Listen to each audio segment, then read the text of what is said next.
Hello and welcome to Property Summits, the must-see show for landlords, investors and developers alike, where our panel of experts delve into the very latest developments in the property world to make sense of what it means for you. I'm Emma Birchley, and joining me today are Nicholas Walwork, an investor, developer and property mentor who makes the most of his expertise in his role as CEO of the world's largest international property forum, providing advice on how to make money through property.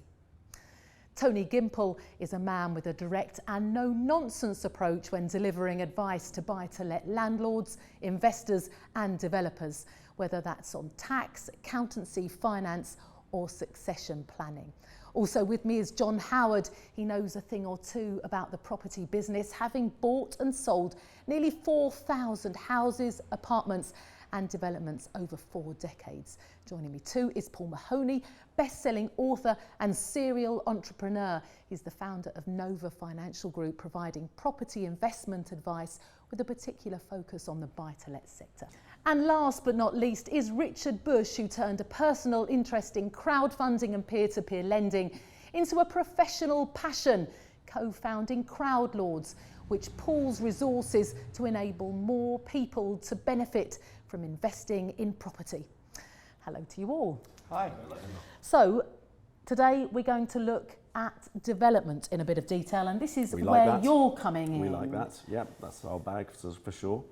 Excellent. Okay, so it's a booming market at the moment, isn't it? What does that mean for developers? Well, I think normally it would mean a bad thing. You know, we want a stable market. You know, slight inflation is good, but it means often that the stock's harder to get in a booming market. It's been a weird couple of years, as we all know, with COVID and Brexit and the election and all that sort of kerfuffle for the last couple of years, and that really stagnated the market. Combine that with the permitted development rights that came in way back in, I think it was 2015, the stock actually sort of kind of dried up in the last couple of years, where all of the easy buildings have been snapped up by developers like ourselves and converted to residential. So, you know, combine that then with the pandemic, stock's actually not been particularly easy to get. More recently, hopefully most of the viewers will be aware that the permitted developments have now been further eased to kind of allow for the COVID impact. We don't want to see empty shops, so there's now kind of, I think it's class MA, where you can do uppers above shops and the backs of shops and things like this. So they've broadened the permitted development rights. But alongside that, you know, like they say, give with one hand, take away with the other, they're putting more restraints around it. So we've had traditionally Article 4 direction areas, but now they're putting in more constraints around, you know, I know we've always had sort of acoustic flooding, those kind of things, but there are now more restraints to protect certain buildings not being converted. Back in the end of March, there was the minimum size requirement that came in that we've talked about previously, that upped it to the national space standard for units of 37 square metres. So that stopped developers like myself doing micro studios. We were doing sort of 25, 30 square metres and really space designing them to get an extra few units out of a site, which made permitted development very attractive. So that's been taken away, more restraints, but potentially more stock. We're definitely seeing more stock come to the market. There are people going, unfortunately, bust. You know, there are various offices now with people working from home or moving out to the country, potentially some great locations that will be now coming to the market. We are starting to see that. I don't think the full impact of that has been seen yet, has it, John? But it's coming. I don't think it has. But what really annoys me is that these councils are using Article 4. Just to get control back, really. Explain Article 4 for those who might Nicholas, explain Article 4. Yeah, Article 4. Yeah, Article 4 is essentially where the local councils can apply to the government and put an area on a map. They literally draw a line around certain roads, you know, around the centre perhaps, or around a particular business park that restricts and removes the permitted development rights. Okay. They could only restrict certain permitted development rights. For example, office to residential schemes. On a business park, they might say, well, that business park's earmarked Article 4, you can't then implement these changes through permitted development.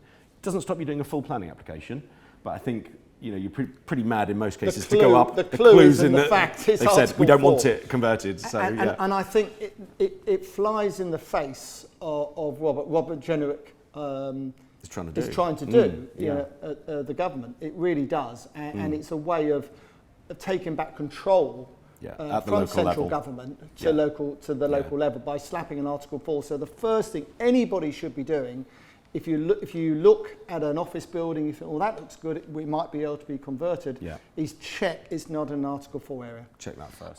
Office buildings was something that there was permitted development on before, wasn't there? For the developers among you, what are the new kind of areas you're able to look at now that you couldn't before? Well, I think one of the big ones I mentioned there is the shops. Yeah. You know, a lot of retailers really struggle with everything going online. I mean, Jeff Bezos is sitting there rubbing his hands with glee, of course. Amazon, and yeah. Amazon. You know, the shift online in all areas of business, whether it's Zoom meetings or doing business online, has changed dramatically, and people have got used to a new way of doing business. I now take many phone calls a day that people just call me on Zoom or WhatsApp video call me. You know, that kind of shift in mentality and habit has changed for good. Not for everyone, but a percentage of the market has changed for good, and that's the same for retail shops. A lot of these shops won't come back in the same gusto. And they're going to get converted to residential. But once they're gone, and representatives of the high street are really not happy about that, are they? No, I can understand why. In many ways, it's a real shame. But I think what we're going to see is a different high street. You know, we're going to see consolidation. We're going to see more service-based industries going there, and it'll change the face of it. But it will evolve, and things evolve in life. Unfortunately, we've got to go with it. I think we are, Nicholas. But the issue also is that a lot of these shops don't convert very well into residential. No, exactly. You know, and as a crowdfunder, would you know? Are you, if someone brings to you, Richard, a scheme that you know is a commercial to residential ground floor shop into a house or something with no garden, basically no front garden, no back garden, no parking, maybe. No parking. How are you going to feel about that? John, you're selling it to well, me. this is John's latest deal. I'm just looking for some funding. I'm just looking for some funding. No, but how would you feel about that? Because you know it's important. Just because you can do it doesn't always mean you should. No. Yeah, precisely. And a lot of the small shops are too small anyway. You know, size requirements to justify, and stuff. Yeah, and of course. It's not necessarily the ideal position for a flat, is it? Looking onto a high street, so. You know, I don't think that makes a difference, but there are other areas that you can now convert, are there not? Yeah, obviously offices are still big business, and I actually think that's probably going to free up that office stock. That one's the first one that got brought in, but I think that's key. I mean, there are industrial buildings that can be converted as well. Yeah. There's doctor surgeries, D1 uses, all that kind of stuff can now be interchanged via PD, but it is still quite restricted. It's not as easy as everyone thinks. It is quite restricted because I recently bought a technical college. Not to go back to college because I never went to college, by the way. Before you got expelled, didn't you, John? I'm sure. I didn't get expelled. I left a bit early. So, but interestingly, an educational college, does not come under PD, which means you've got to prove that it's got. No one wants it for educational purposes or any other commercial purpose. You're not surprised by for that. Probably 12 months before you can then convert it into residential, which is crazy. The whole point of it being on the market and the point of us buying it was because no one else probably wanted it. Yeah. So. The government haven't got that right. No, exactly. They're still making it very hard for us, despite the dangling the carrot. It's not quite as easy as we'd like to think. No, but with an ageing population who may have reduced mobility, coming back to town centres, you know, where everything, you know, is in, you know, convenient within walking distance, plus drive to public, the thrust to get people using public transport. Not being, you know, by cars, having everything on site in the one place. But Tony, that's absolutely right, but it needs to be quality. I mean, yes, Paul isn't going to suggest to his clients that they invest in, you know, a really nasty block of flats in the city centre if it's not quality, are you, Paul? No, that's true, but I suppose the other side to that is there's no point having empty shops. No point having empty space in the centre of town. So if it can be done well, it should be. Yeah, I agree. And I suppose that's probably the logic to it, right? It's about there is an undersupply of residential stock pretty well everywhere, you know, in all main areas where people actually want to live. So if it can be done, then it probably should. So when it comes to actually doing the developments you're talking about, how important is it to have the right consultant team, the right advisors behind you, backing you up? I think it's all important. I think a lot of people overlook how hard it is to do the actual development. And there's a lot of courses out there, a lot of property education that teaches this strategy, that strategy, rent-to-rent, lease options, HMOs, commercial conversions. Well, that's great, but how do you actually deliver the project? There's not a lot out there doing that. So I firmly believe that that's a huge sort of area where people need better educating. When I'm working with my mentee clients, it's all about the development phase, actually. You know, they kind of know what they're doing strategy-wise. It's you can go on the internet for a couple of hours of research and get an idea of what's possible to convert. You know, but it's about delivering that project effectively. That's where you make the money, and the devil's in the detail. Like everything to do with tax, you know, there's absolute detail that you've got to nail, and the professional team helps you do that. I mean, multiple people feeding into every little facet of a development. That's right, Nicholas. I always say, surround yourself with the very best people. I'm not sure. Of course, I've done that today. You're sat next to me, aren't you, John? I've done that today. So you've proven surround your yourself with the very best people you can, and the difference between paying a very good property consultant or whatever it might be, and an average one is not that much. So actually, you know, spend what you can afford, but the team around you is so important. You know, the QS, the building surveyor, and so on. It's so vital to get the right advice. And don't worry if they're more experienced and better than you. You want them to be. Absolutely. You want them to be. That's so important. For people who've been through this, you presumably, at some point, you started at the beginning. How important is it to start small and learn what you're doing? Or can you just take the tower block, you know, the old office block, and go, right, this is it? Yeah, I think that's a bit of an easy question to answer, isn't it? But, you know, again, it's about the detail. If you've got really high-level consultants, if you've got a lot of cash and you invest in the right consultants and right mentors and lead project managers, then potentially can do bigger stuff. You know, institutional investors don't go in there and get their hands dirty. They pay the right team, but I think they also pay through the nose as well. Most of the time. Yes. And I think although you've got the right team, what you have to remember is you are the captain of the ship. You ultimately make the decision. You ultimately make the decision. They're very bright, they're very talented, but they won't take the risks you take. They don't want to take the risks. They don't worry about. They're worried about crossing the road. They're worried about their PI insurance. That's why they're consultants. So you're the one who's got to make the ultimate decisions and everything. And if you haven't got that right advice from an entrepreneur, property, whatever, not educated as much, but someone who's actually doing it at the moment and done it, then you're going to get into trouble still. Because they will be so belt and braces around you that you either won't make any money or it'll take forever to get organised and so on. Because although they're very professional, very good, they need pushing, they need driving forward, and someone has to drive them forward. I'm interested to know what Richard does with, you know, when you do your due diligence on a developer that you're lending to. Do you look at the professional team and you know, what sort of level of detail do you guys go into choosing a developer? We do, and to pick up on your question, Emma, about if you're doing your first one, we would never fund a first-time developer, but a lot come to us, and we always say, do the first one in partnership with someone who's done many before, because the only way you learn this is by doing it, I think. You know, you can read as much as you like, but actually the only way of you make the mistakes and learn from them. You've got to make the mistakes. Well, ideally not make the mistakes, but you know, you learn from what somebody else has experienced. I think that's and I think that's what's wrong with a lot of this property education is that, you know, they're in a classroom environment, if you like, you know, once a month for a year or whatever, and pay a load of money. But actually, you just get out there and analyse some deals and learn the ones. You know, it doesn't cost anything to analyse a deal and learn how to do it, and then find the right one. And so on. It's so important. I do think that property is a confidence game though as well, and I think investing in general is a confidence game, and that's why there's so much logic to sort of starting small and building in confidence as you go. I was going to say that, how brave do you have to be at the start? Exactly. You know, if you do the big tower block the first time, even if you've got loads of money, there's a higher chance you're going to lose that money, and if you lose a couple of million, well, you're probably not going to rush into doing it again. You can be overconfident. I mean, I know people, I always say third deal syndrome, I call it. So the first deal, they make some money, they're very, very diligent. The second deal, they're not quite so diligent. They've got their nice car, they've been on a holiday, they're a bit more relaxed. They don't take people's advice like they should. The third deal, they think they know everything and they lose the money. Yeah. Third deal syndrome. Good point. There you go. I think I get a lot of anti-social media inquiries. Anti-social media. Well, I just call it anti-social media. Is that just you, or is that aimed at you? Or is that absolutely. I'm totally anti-social as well. You know, and people, you know, Facebook in particular, you know, in some of the groups, you know, I've just come into some money, or you know, I've been made redundant. I have some money. I want to get into property.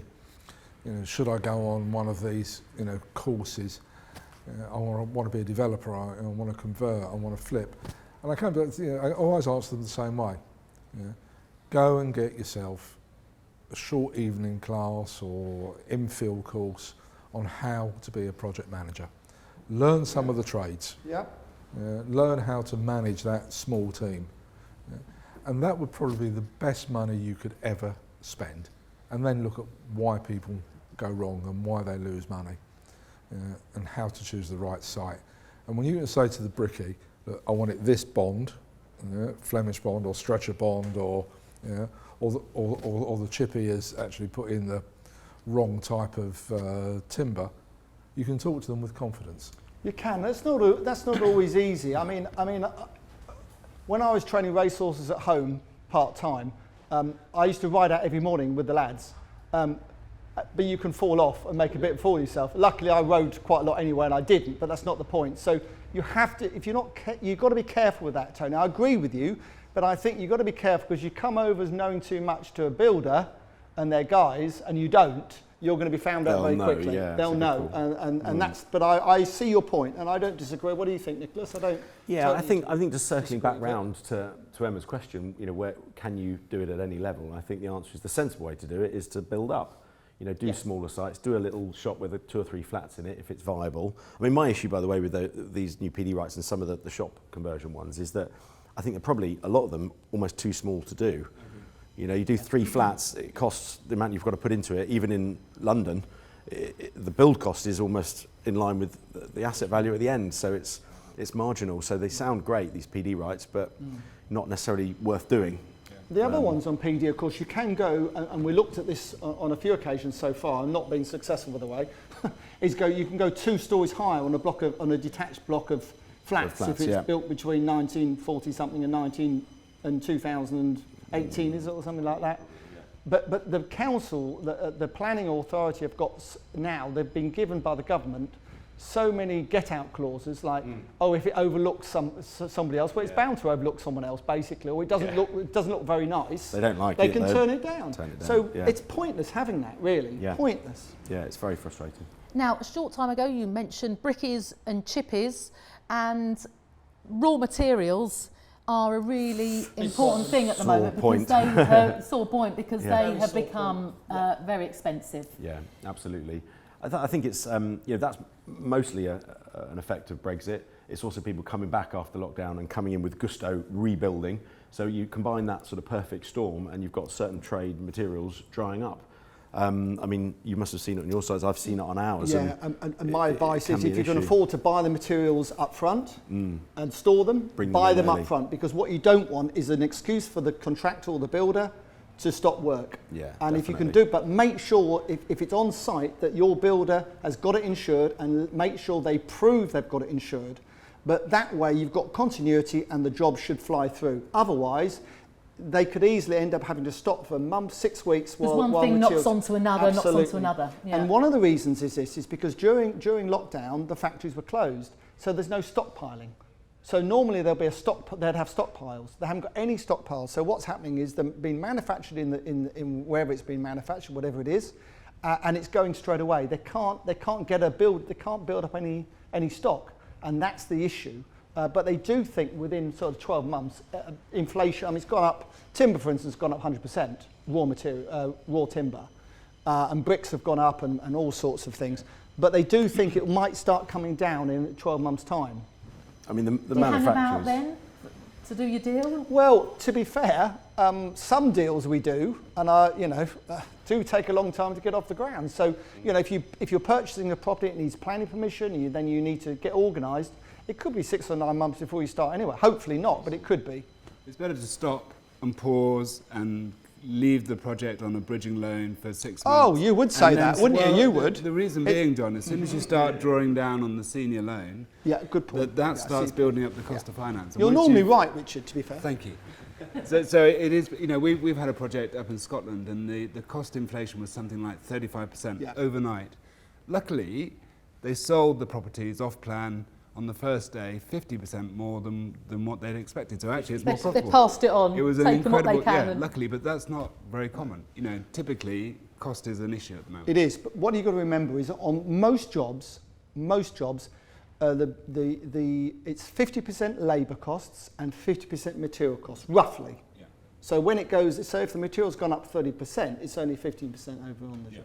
Yeah, and don't forget, property prices of the end product have probably inflated but you higher can't, than your overall rely cost. on that, Nicholas. I'm not suggesting you rely on it, I'm just suggesting that it is happening in line with that. It is happening, So but it's a dangerous thing to rely on, to Yeah, expect. Of course, and it could all go it could the all other go way the other in way. January, Absolutely. halfway through your build Who or whatever. knows? So Who yeah, knows? it's, Yeah. we wish we had a crystal ball as developers. So you said 12 months that you think that these materials might come That's what down. they're saying, Emma, yeah. Based on what? Based on the fact that I think that With- they'll embedded have with they'll have Brexit? stockpiles, supply and demand. I mean, at the moment, there's contractors having to pay way over the odds to keep going, if you like, on a site, because there's only a certain amount of materials available in the UK, and people are grabbing it. And put yourself in the seat of a manufacturer. They're making hay whilst the sun shines. Sure. They're going to increase their working hours. They're going to work weekends. They're going to do everything they can to create Yeah. more materials. So, you try and squeeze up time lost on a development. If you have a delay at the front, you try and make it up at the back, so you still hit the deadline. It happens all the time on sites. Yeah. So it's kind of similar. All these manufacturers Yeah. are jumping up a gear. They want to make more money. They want to get the materials out there, and it'll sort itself out. It's a temporary issue. It will settle down. The other challenge there is labour, in that there is a shortage of labour Yeah. at the moment. Big shortage of labour. Definitely. Absolutely. How does Brexit add to that? It doesn't help. Or it doesn't help, but then there's lots of things that are good about Brexit. So, Yeah. you know. There's a shortage of fire strategy engineers at the say moment. that. I as well. would say that. So would Tony, probably. And Paul really doesn't have an opinion. I'm not sure Paul has an opinion about it, but Irish Australians entitled exactly. to an opinion, are they? When you bring it at least he knows his place. We now allow you in tariff-free, so you should be grateful, to be honest with you. But there we go. When you bring everything together that we've talked about today, the materials, permitted development rights, all these things, is it a good time to be a developer? There's never a bad time to get into property. You need to plan your strategy. You need to have the right team around you. If you can mitigate these things. We're not packing up shop and going home. We're just analysing the material costs in more detail and going out to a wider pool group for tendering, perhaps. We're working with Eastern European developers on a big site at the moment, and they can get better access to materials from different locations. So maybe your choice of construction firm might be changed. It's, if you wait another 6 months, property prices might be up another 20%. You never have a crystal ball, All the do best we? PD sites have been snapped up again, and where are you? Most developers are entrepreneurs, and they're positive people, and they'll try and find a way around a problem. Definitely. Tendering is an interesting point, actually. How important is it? How many different quotes should you be getting? It's massive. I mean, that goes back to the original question of, how important is the consultant team? Because the consultant team, your project managers, QSs, all these guys, if you do all of that work up front, you check if there's asbestos, issues with concrete, groundworks, if there's any demolition. If that's all done up front, you're able to go out to tender with more accuracy. So the incoming construction firm know exactly what they're building. You give them full floor plans, full M&E, mechanical and electrical drawings, which is all the plumbing and electrics. You basically design that building from the ground up, give it to the contractors, and they can quote. And those quotes will come in very similar. You're then really just negotiating on their overhead and profit. And actually, the better that work is, the cheaper the price will be. Cheaper the price will be, yeah. And are you getting someone who does the whole lot, who's got the plumbers, who's got the chippies, who's got the, or are you going out to people separately? What's the best way? It depends on the site, doesn't it, John? Depends- smaller depends. sites, you I might suppose on a manage the small subbies. site you might do, but to be honest with For you, a brief, we've always black and got brief, main you control. go for we've always just one done contractor. a schedule of works, fixed price contract, JCT contract. JCT contract. And, small and works the contract. benefit with that is a lot of the PI and a lot of the risk goes on the main contractor. They own the site for that period. The health and safety falls to them. Sometimes the design can fall to them. It could fall to an architect. But ultimately, the more you can outsource, hopefully not, because you they're know very my expensive. my views on architects. 5% of the build costs often, Crazy. so they make a huge amount of money on sites. And But going back to the materials, if the contractor's given you a quote, do they have to suck it up if the wood goes up? a lot of it, yes, depending on the contract. Sometimes you have provisional sums in a contract. If you're not quite sure about a certain item or there's a market risk, they might try and negotiate that as a provisional sum rather than a fixed sum. So, you get a fixed sum contract, but it doesn't mean every single line item is fixed. There might be some variables. If they haven't purchased the windows yet and you need to replace 200 windows on a block of flats, they're not going to commit to that price because a subcontractor is going to deliver that.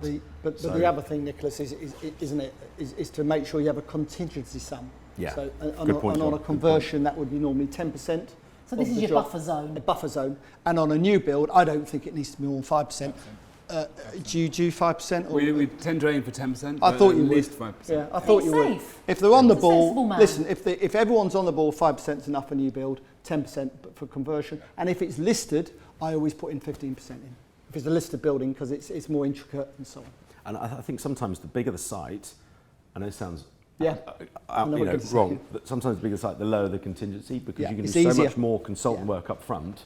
You actually can remove the risk by spending money on the consultants. Yeah. Smaller sites sometimes carry bigger risk because you can't afford, it's not viable to pay all those consultants. So you need a bigger contingency.